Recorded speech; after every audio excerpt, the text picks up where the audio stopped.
మాటలు అందించాలని మా ప్రియులు ఎంతో ప్రేమతో ఉన్నారు ఇక్కడ. కనుక ఈ మాటలు విందాం దయవంచి. చాలా ఆశీర్వాదకరమైన మాటలు ఇవి. నిజంగా ఈ మాటలు విన్నవారు దీవించబడతారు. ఒకప్పుడు మాకు ఈ దీవెన లేదు, ఎప్పుడైతే ఈ మాటలు విన్నామో దేవుడు మమ్మల్ని దీవించాడు. వాళ్ళెంతో శాంతి, సమాధానం, నెమ్మది, పాపక్షమాపణ ఇవన్నీ కూడా అనుభవించగలుగుతున్నాం. కనుక మిత్రులారా, స్నేహితులారా, కొన్ని నిమిషాలు, ఒక 2-3 లేక ఒక 4 నిమిషాలు ఈ మాట యందు మనసుంచమని ప్రేమతో మీకు విన్నవించుకుంటున్నాం. ప్రియమైనటువంటి దగ్గులూరు గ్రామ ప్రజలైనటువంటి వారికి ఈ సాయంకాలపు వేళలో మరి దేవుని పేరట మీ అందరికీ కూడా నూతన సంవత్సర శుభాలు, ఆశీర్వాదకరమైన మాటలు అందించాలని మేమందరం కూడా మీ మధ్యకి ఈ రీతిగా రావడం జరిగింది. ప్రియ స్నేహితులైనటువంటి వారారా, సహోదరులారా, మరి ఈ సాయంకాలపు వేళలో మీ ముందుకు మేము తేబడినటువంటి ఒక వార్త, శుభవార్త. అది ఏమిటంటే 2025 సంవత్సరాల క్రితం పరలోకంలో నుండి ఒక విలువైన శుభవార్త భూమి మీదకి దిగి వచ్చింది. ఏమిటి ఆ శుభవార్త అని మనం ఆలోచన చేస్తే దేవుని పరిశుద్ధ లేఖనంలో ఆ శుభవార్త రాయబడింది. దేవుని వాక్యంలో ఈ రీతిగా రాయబడుతుంది. ఇదిగో ప్రజలందరికీ కలగబోవు మహా సంతోషకరమైన శుభవార్తమానము నేడు మీకు నేను తెలియపరుచుచున్నాను. ఏమిటి ఆ శుభవార్త అని అక్కడ ఉన్న ప్రజలు ఆశ్చర్యంగా ఆ దేవదూత వైపు చూస్తూ వచ్చారు.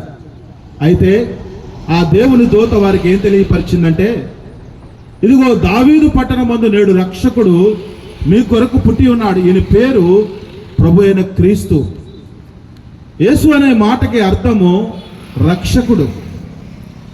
అంటే ప్రియులారా, యేసు ప్రభు వారు ఈ లోకానికి రక్షించడానికి వచ్చాడు.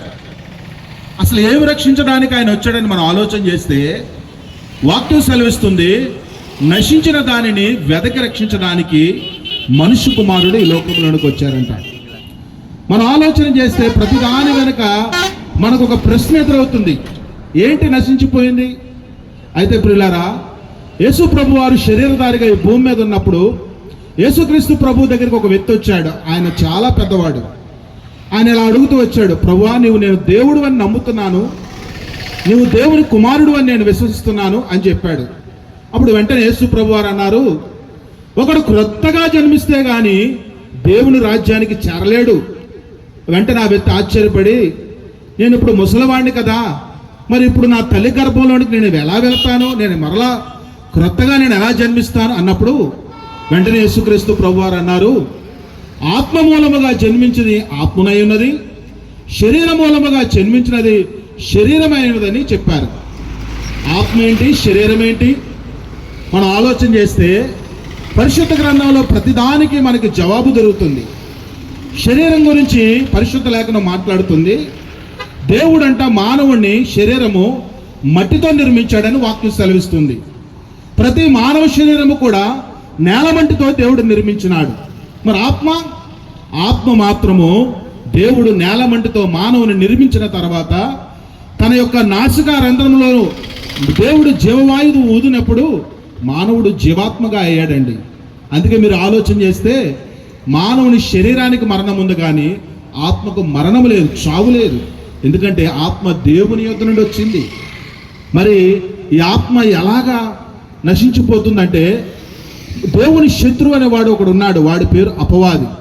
వాడు ఏం చేశాడంటే, మన మొదటి మానవుడైనటువంటి ఆది తల్లిదండ్రులైనటువంటి దేవుని బిడలను దేవుని యొక్క చేతి చేత సృజించబడినటువంటి వారిని వాడు మోసగించి వారిని పాపములోకి తీసుకువెళ్ళి దేవుని నుండి దూరపరిచాడు. తద్వారా మానవుని ఆత్మకు మరణం వచ్చింది.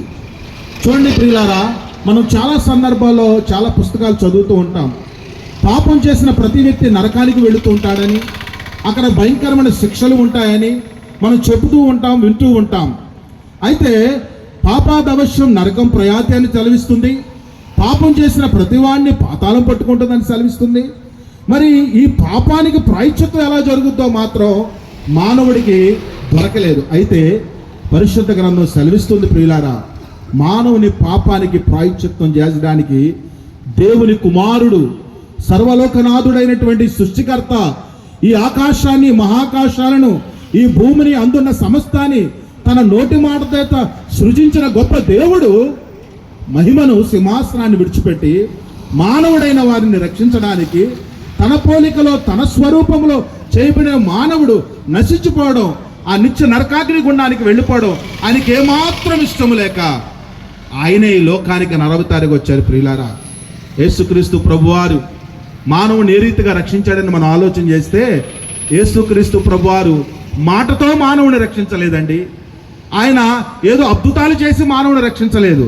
ఆయన ఎలా మానవుని రక్షించాడని లేఖనం సెలవిస్తుందంటే, దేవుడు మన ఎడల తన ప్రేమను ఎలా వెల్లడిపరిచాడంటే, మనం ఇంకనూ పాపులమై ఉండగానే యేసుక్రీస్తు యుద్ధకాలమందు మన కొరకు మరణించారని పరిశుద్ధ లేఖనం సెలవిస్తుంది. ప్రియ సహోదరులారా, యేసు ప్రభువారు శిలువ మరణాన్ని మనం ఆలోచన చేస్తే, ఆయన 2 కాళ్ళలో మ్రేకులు, ఆయన 2 చేతుల్లో మేకులు, ఆయన తలపై ముళ్ళ కిరీటము. దేవాది దేవుడు ఎందుకు అలా మరణించాడంటే, మానవులు అయినటువంటి మనలను రక్షించడానికి యేసుక్రీస్తు ప్రభువారు ఆయన 2 చేతుల్లో మేకులు కొట్టించుకున్నారండి. మన కాళ్ళ ద్వారా చేసిన పాపముల కొరకు ఆయన కాళ్ళలో మేకులు కొట్టబడ్డాయి. మన తలంపుల ద్వారా చేసిన పాపముల కొరకు ఆయన తలపై ముళ్ళ కిరీటం పెట్టబడ్డాది. ఈ రీతిగా మానవుడు చేసిన ప్రతి పాపమునకు ఆయన ప్రాయశ్చిత్తం చెల్లించారు. అయితే యేసు ప్రభు అంటున్నాడు, నా కుమారుడా, నీకు బదులుగా నేను మరణించాను కనుక నీ మరణమును యావత్తును కొట్టివేసి నిన్ను నిత్య రాజ్య వారసునిగా చేస్తానన్నారు. అయితే మనం చేయవలసిందల్లా ఒకటే, ఆయన మన హృదయంలోకి ఆహ్వానించాలి. ప్రియ స్నేహితులారా, మరొకప్పుడు మా జీవితాల్లో కూడా ఆయన ఎవరో తెలియక ముందు మేము ఆయన బయట ఉంచాం. ఆయన నిజమైన దేవుడని, నా ఆత్మకు రక్షకుడని, నశించిపోతున్న నా ఆత్మను రక్షించడానికే యేసు ప్రభువారు ఈ లోకానికి వచ్చారని నేను తెలుసుకున్నప్పుడు ఆయనను నా హృదయంలోకి ఆహ్వానించాను. నా హృదయంలో పాప భారం అంతటిని ఆయన తొలగించారు. నాకు గొప్ప శాంతిని, సమాధానాన్ని, సంతోషాన్ని ఇచ్చారు. ఇంకా మాకు చెప్పాలని ఆశ ఉంది, కానీ ఈ నూతన సంవత్సరంలో కొద్ది మాటలు మీకు చెప్పి మీ కుటుంబాల కొరకు ప్రార్థన చేయాలని, మీ బిడ్డల కొరకు ప్రార్థన చేయాలని, మీరు చేస్తున్న వృద్ధుల కొరకు ప్రార్థన చేయాలని, మేము ఇలా సమూహముగా కూడి దేవుని సేవకులైన వారు భారము కలిగి ఈ గ్రామాన్ని ప్రేమించి ముందుకు రావడం జరిగింది. ప్రియులారా, అయితే యేసు ప్రభువారు ఆశీర్వదించే దేవుడు.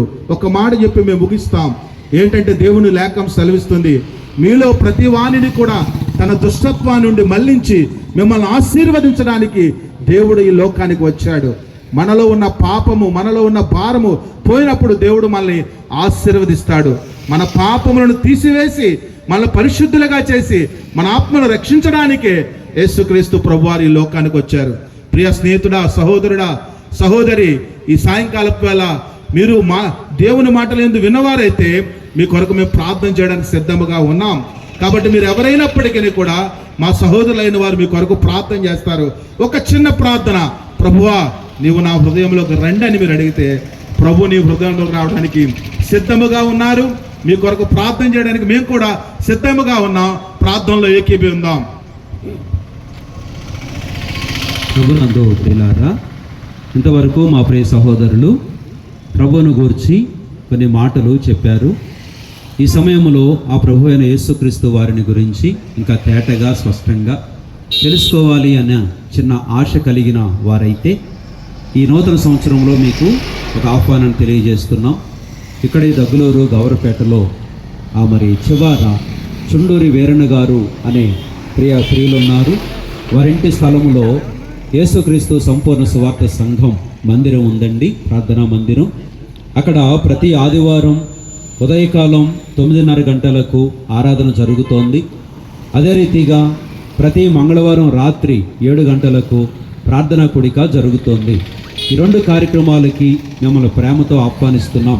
ప్రభువుని తెలుసుకోవాలని ఆశ కలిగిన వారికి, ఒకవేళ నమ్ముకొని ఎక్కడికి వెళ్ళాలో తెలియక సంకుచిత భావంలో ఉంటే మిమ్మల్ని ప్రేమతో ఆహ్వానిస్తున్నాం. కనుక ఈ యొక్క సమయంలో మీ నిమిత్తం ప్రార్థన చేస్తాము. మీరు ఎక్కడున్నా పర్వాలా మాతో ఏకీభవించమని ప్రేమపూర్వకంగా మనవి చేస్తూ ఉన్నాం. ప్రార్థన చేసుకుందాం. ప్రార్థన చాలా విలువైంది. ప్రార్థన చేసుకుందాం. ఈ సమయంలో వేవ నుంచి వచ్చిన యోహాను గారు వచ్చి మీకు ప్రార్థన నడిపిస్తారు. అందరూ మోకరించండి, ప్రార్థన చేసుకుందాం. అందరూ మోకరించండి, ప్రార్థించుకుందాం.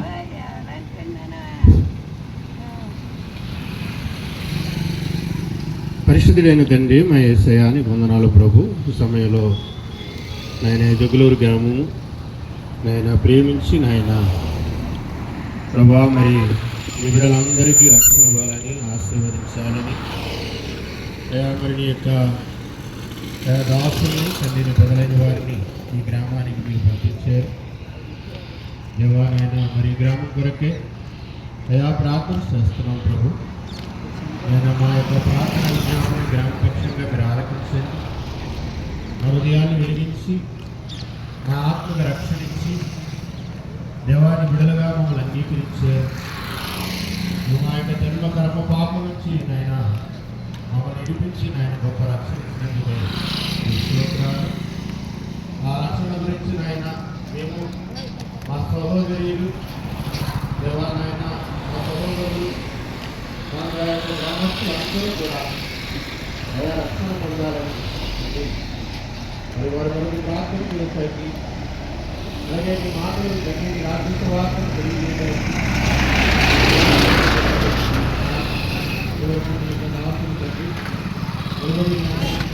మీకు నాన్న గురించి రాజ్యం గురించి అయా మేము తెలియజేసి ఉంటుండగా ఆ మాటలు బట్టి ప్రతి ఒక్కరిలో నీరు బట్టి పడుతుంది.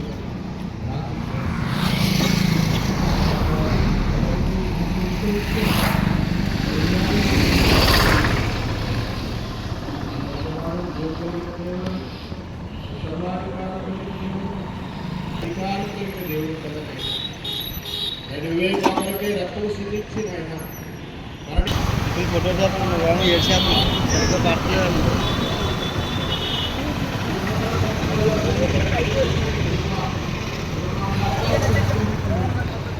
ప్రార్థన చేస్తూ పేరున్న మీకు రాస్తుంది మొదలైన వాటి జ్ఞాపకం చేసుకుని ముందు జరిగి ఇట్లా కార్యక్రమంలో కూడా నడిపించిన వేడుకుంటున్నాను.